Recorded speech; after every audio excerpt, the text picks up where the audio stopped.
यवतमाळमध्ये निवडणुकीसाठी पोलिसांचा बंदोबस्त आहे। 11 ठिकाणी पोलिसांचा चोख बंदोबस्त तैनात करण्यात आलेला आहे। तर विजय मिरवणुकीला परवानगी नाही, मतमोजणी केंद्रावर 50 अंमलदार आणि 50 होमगार्ड असा बंदोबस्त ठेवण्यात आलेला आहे।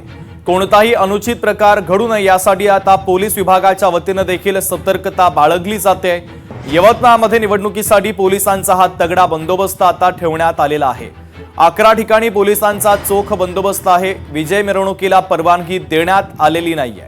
मतमोजणी केंद्रावर कोणताही राडा होऊ नये आणि यासाठी आता पोलिसांच्या वतीने देखील सतर्कता बाळगली जाते। 50 अंमलदार आणि 50 होमगार्ड असा बंदोबस्त या ठिकाणी तैनात ठेवण्यात आलेला आहे।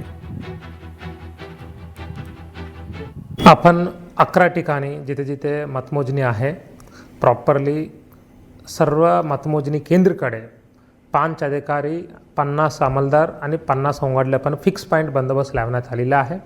त्याच्या व्यतिरिक्त जिथे जिथे मतमोजणी आहे त्या शहरात ठिकाणी सर्वात सेन्सिटिव्ह ठिकाणी आपण फिक्स पॉईंट पण लावण्यात आलेला आहे। आणि त्याच्या व्यतिरिक्त आपण पूर्ण शहरामध्ये कंटिन्युअसली सकाळीपासून संध्याकाळपर्यंत 2 व्हीलर आणि 4 व्हीलर पण पेट्रोलिंग ठेवण्यात आलेलं आहे। आणि आपण सर्वांना क्लिअरली सूचना आहे, हे विजेच्या रॅली अलाउड नाही आहे। कोणी काढण्यासाठी आपण परवानगी देणार नाही, तरी पण आपण कोणी काढले तरी पण त्यांच्यासाठी पण आपण अतिरिक्त बंदोबस्त रिझर्व करण्यात आलेला आहे। लोकशाही मराठी ऐका, पहा, जागरूक रहा।